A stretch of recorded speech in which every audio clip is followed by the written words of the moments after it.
job on the offensive end. Halpert up ahead for Leifer. Leifer open for the alley-oop for Terrell. Oh my goodness!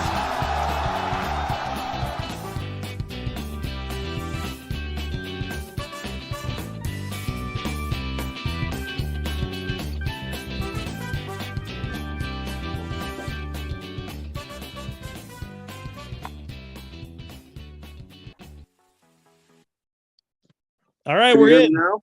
Yeah, absolutely. Here we go. There we go. Second time for charm. That's because I have an older son who's electronically inclined. So that's the benefits of having children. That's the beauty of it. Exactly. Yeah, absolutely. Matan's older brother, we presume. That's correct. My son Sam, my oldest son, who he's a great kid, but all my kids are great kids, so I'm very blessed by him. That's a given. That's a given. So how many? I've seen a lot at the game. So and your wife's tremendous. Like again, so how many kids in total do we have? Four. How big is the family? Four. Two boys, two girls. 27, right? 26, 22, and 16. Oh wow! Yeah, it's a full house. That's amazing. And are they would like? I'm sure it's been fun. Have you lived in the same place? Where you're based out of where? Where do you guys live? And you've been the same time? I grew up in Manalapan, and I resided in Manalapan up until about a year ago. So we moved from Manalapan to Ocean Township, where I work every day. Where you work every day, where I coach basketball several days a week. And my youngest daughter was a student at Hillel and graduated a couple years ago, and now she's a student at Elon. And my wife, Wendy, works for the state of New Jersey in child protection, and her office is in Asbury. So it was a good place for us to move to be close for my daughter at school and my wife at work. So moving down to the Jersey Shore has been nothing but great. That's amazing. But you guys are coming in. That's a trek to the games. I see you guys all the time. You know, you're making me feel bad about my commute now every day. Thanks, Matan. I apologize, Owen. Sorry. I know you need the open road. The wind goes through your hair. I'll tell you my thought process behind all that. So it's really about the circle of life and passing things down to generations. So when I was a player, my mother and father followed me all over the world. So I know that when I was warming up and my parents were in the stands, it just made me feel so good to have that support. And I always said that if I have kids that participate, that I would pass it down the way my parents passed it down. So it's awesome to be able to be there to support my son.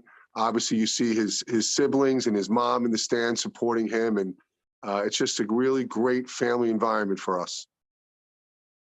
That's awesome. Has this been like through high school, through like, have you been able to do that, throughout?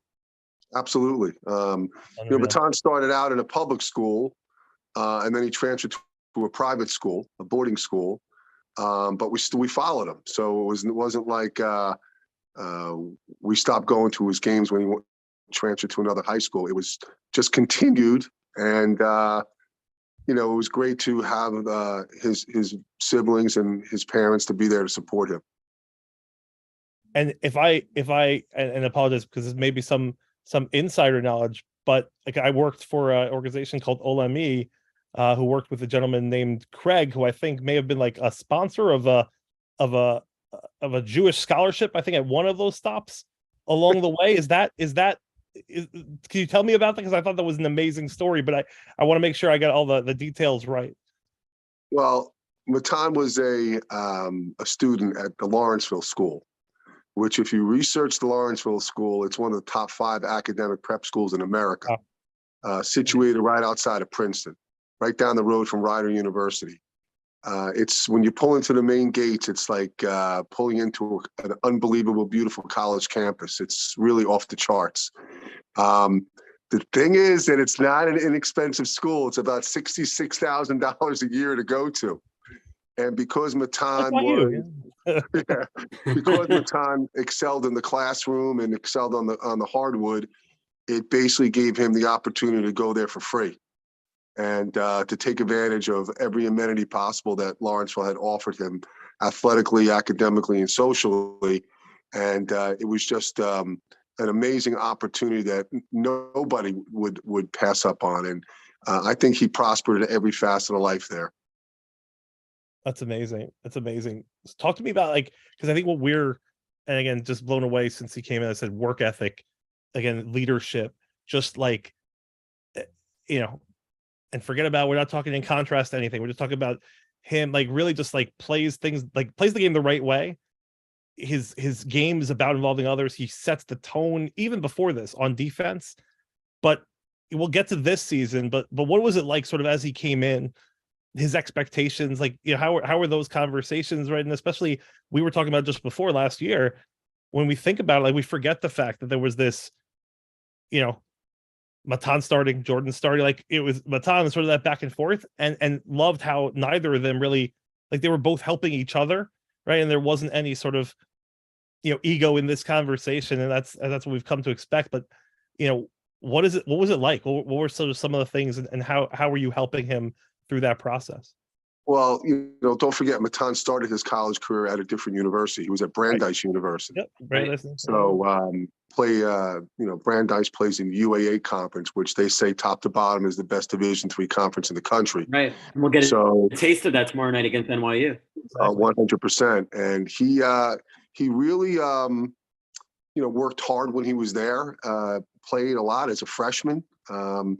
So basketball wise, it was solid for him over there. But I think that when COVID hit and everything got shut down, it gave Matan an opportunity to reflect on where he was currently in his life. And I think that he wanted to be a little closer to home. And the situation with YU and Elliott just kind of like fell into place, right place at the right time. And it was an incredible journey for him to get there.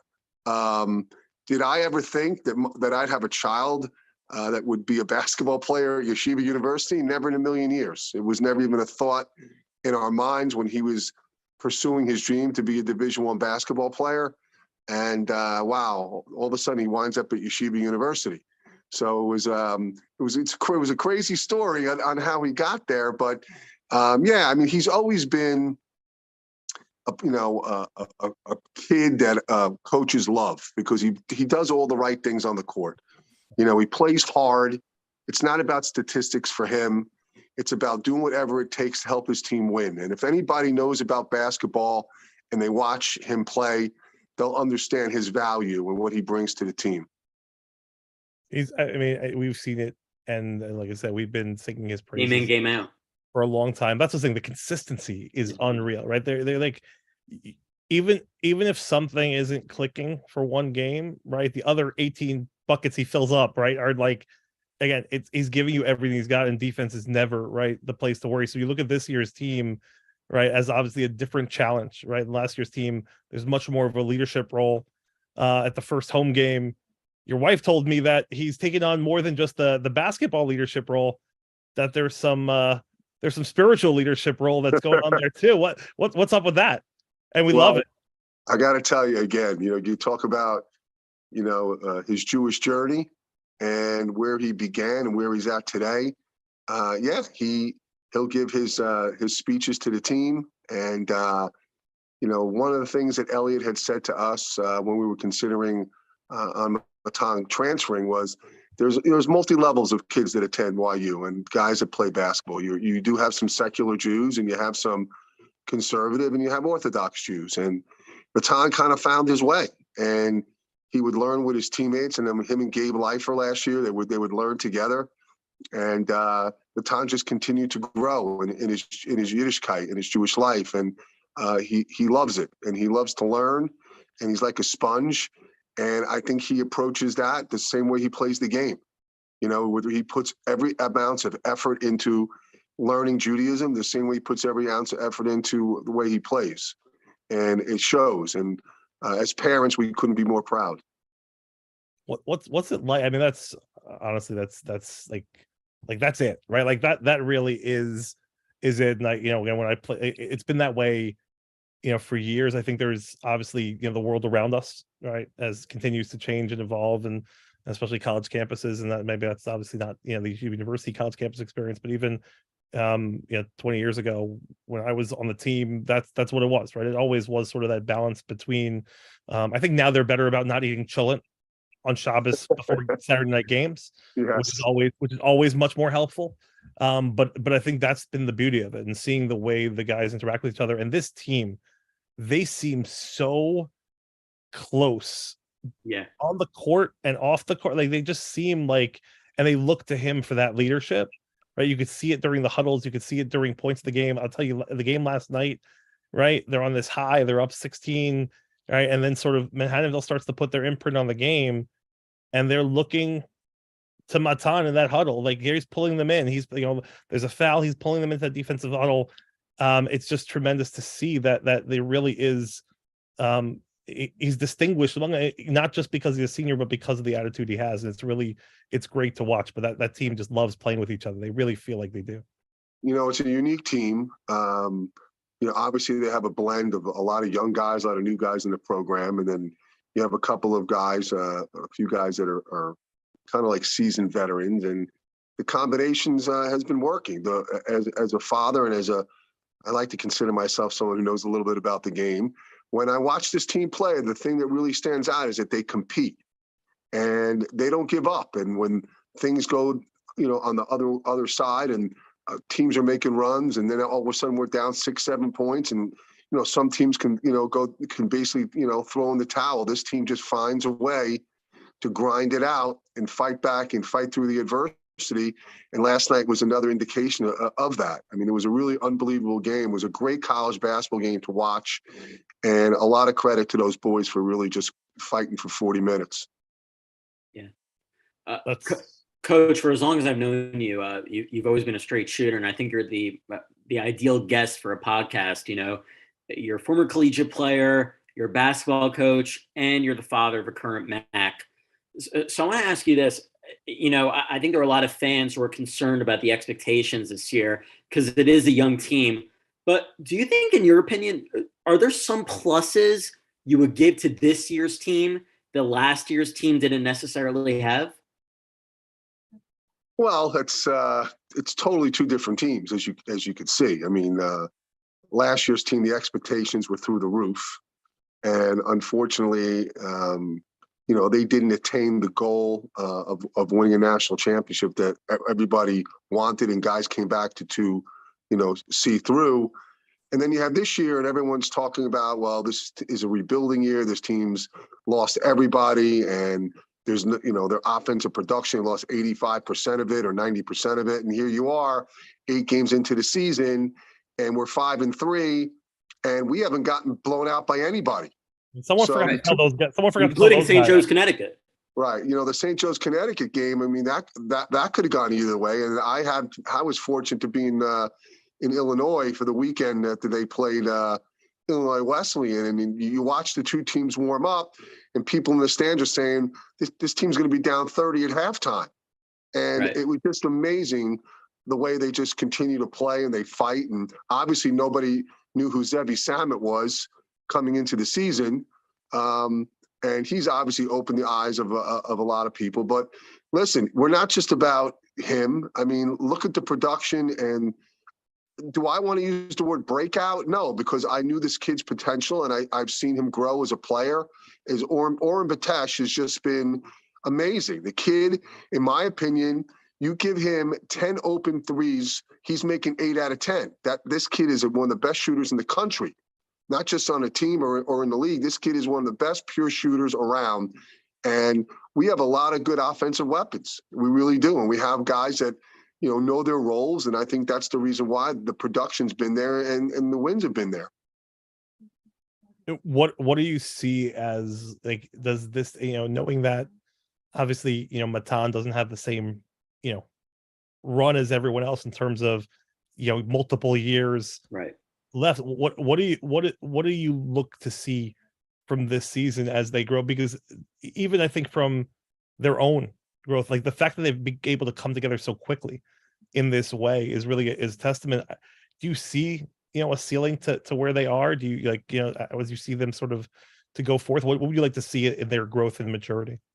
Well, look, I think if you asked some of the senior leaders, they feel they're definitely going to be in there fighting for the conference championship. And they don't look at it as a rebuilding year. They look at there's new pieces to the puzzle, and they're just going to continue to grind and work and do whatever it needs to be done. I mean, we played Farmingdale, who happens to be a very, very good basketball team. And again, it was a really close game at home. Listen, it's a long season, the Skyline Conference, and we've already gotten 2 wins, great wins on the road in the last week. So I think this team has a chance to really, be, a Final Four team in that conference championship. And when you get to that point, anything's possible. And I think another thing is that, Zakheim was hurt the first 2 minutes of the first game of the season, and he hasn't even been on the floor. And he's a great, tough kid, and he's going to bring so much more to the team once he's able to get back on the floor, which I think is going to be this weekend. So once that happens, we're just going to be a deeper team, and we're going to be even better once this kid gets back into the flow. From your mouth to God's ears, I think it's obviously there was some different, right, but the Havdil different experience in last year, right, seeing similar thing, right, with Ethan coming in right away, suffering an injury and sort of having that come back.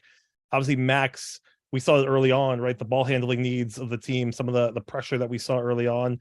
Aside from that, again, the toughness coming from D1, the urgency, it's we as fans, we cannot wait to see that together and to see what they've already built so quickly and know what they can go through. Obviously tomorrow, like we were talking joking before, I don't think NYU knows what conference they're in as they play their sixth Skyline team so far this young season, but they've really had their way with everybody else, including Farmingdale, by I think obviously early in the season, but a 27-point victory, and they're more like the Max in terms of their offensive style, right? Shooting up threes a game. It's going to be interesting. They, I looked them over a little bit today. They're not an overly big team at all, but they're really guard heavy, and they have scorers. And they score. I mean, they're beating teams like 25-30, and they're scoring 80 to 90. It sounds a little bit like what YU was over the last couple of years. Being able to score the basketball. But I know their head coach well, who's a Shore boy himself. Klotsky came over from being at Colgate as an assistant coach, and they have some grad transfers in there too. Program, I think one of them from Harvard, who was supposed to be a tremendous player. Friedman, he's leading 18 points a game, leading them. So look, my mentality is always this: if you're prepared and you compete, anything can happen on a basketball court. So I think that this team plays hard. YU I'm talking about, and you just don't know what can happen. So I'm excited to see the game tomorrow night. They're setting up for one of the best weeks that could be, honestly, in Max history, with the Amherst win to start the week, and again playing a Manhattanville team that I really do think is going to finish in the top 3 in the Skyline. That is a very strong senior-led team with really good guard play and some really good big. Jackson Leach was incredible last night, and this team in NYU. That was a very quick team. They really hurt us in transition. But Tito's one of the best break you down ball handlers that you're going to see, and that he wants to get to the cup every time. Listen, basketball is a game of spurts, and you just have to hope that your spurt hurts the other team more than it hurts you. And again, we just hit some big time shots, late in the game, and they kept on competing. And again, if you play hard, only good things happen. And I think that's really what defines this team right now is their effort. And if you play hard and your effort's there, good things are going to happen. Well, listen, nobody exemplifies, I think, that effort more than Matan. It's been a tremendous, I think, honor for us as fans, and even just as people to be able to see that growth, but to be able to experience that leadership, that play. I think that's why, again, I can't move anymore, and even back then I couldn't move so well. But I like that I wish I could play that kind of game. That was what we tried to be, right? Be there for your team, do all the intangibles, do all the things, and then find every inch you get, right? Use that to your best, right? Use that leverage. I think it's tremendous.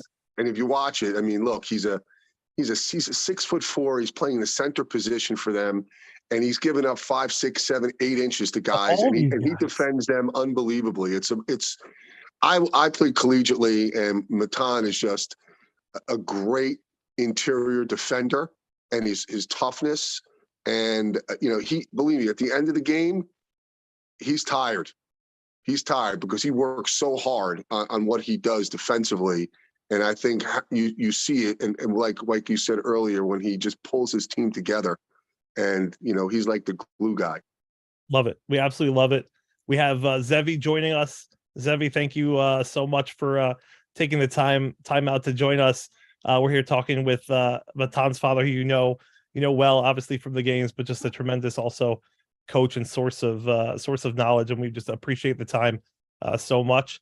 Welcome, obviously, like everyone who joins, welcome to stay on and hit. And we're going to get some of the player perspective a little bit. We're also going to hear about, I think, I love the shirts yesterday, the fill-in project, and definitely want to hear more about that and more about what's going on in YU basketball as you guys prep for another fun game tomorrow against a team Warrior Speed.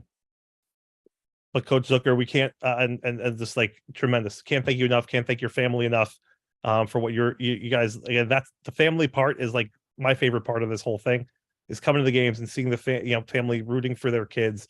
It really brings you back, right? Like that's the same as you said since like day one of basketball. I'll leave you on this note that when you're 17, 18, 19, 20, 21, 22, and you're in college and your parents come to watch you play, for me, I really didn't appreciate it until I had the same opportunity that my father and mother had to watch me play, that I get the chance to watch my own son play. And I know my dad, who let him rest in peace, and my mother, let her rest in peace, they're looking down, so proud of their grandson, so proud of all the great things that he's doing and that his siblings are doing. And I'm just not only proud of my son, but I'm proud to be a YU parent and to be supportive of the program. And I look forward to continued success this year. And again, as long as that work ethic continues, this team has a big time ceiling. And I think that we're all going to watch the journey and have smiles on our faces. Amen. It's going to be awesome. I can't I'm already envisioning the Misha Nicholas Adar chance, even though we got to get through Hanukkah first. But hey, tell my man Oren, I'll see him at the Hillel, baby. Yeah, no heat. I'm a Hillel graduate too, just Hillel Miami. Just a little further away, but a different Hillel. By the way, I'm coaching 7th and 8th grade boys. That's what I'm doing right now. Best age in the world. They still listen to you, and they will still learn some fundamentals. I went from coaching the boys varsity team at Hillel in 2000. I was the head varsity coach, and it was the last year that Hillel won a Yeshiva League championship at the Meadowlands. So talk about the circle of life. Quick. Elliot Braha is looking to break that curse, Coach. Well, I hope so, but I'll leave you on this note. I always say this proudly, that my youngest child, my daughter Talia, walked out of 3rd grade, tried a yeshiva, never looked back, decided that she wanted to go to Hillel, and I still had some connections there. And I was already retired from coaching. And when my daughter got accepted there, I went back to coaching basketball and to use my salary to offset the cost so my daughter can get that yeshiva education.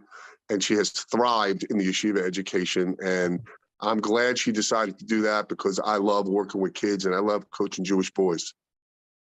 That's amazing. Thank you, Coach. We really appreciate the time, and we know it won't be the last, and we're excited to keep seeing you at the games. Hopefully I will see you and the family tomorrow night. Continue to feel better. Thank you, sir. Things will go well. Have a wonderful, if we don't see you guys tomorrow. Zebi, get some sleep. Tell Zebi he's got to get some sleep. All right. He doesn't know how to sleep. Love that kid. I love that kid. I'll see you guys later. See you, Zebi. Right. Thanks, Coach. All right, buddy. Bye-bye.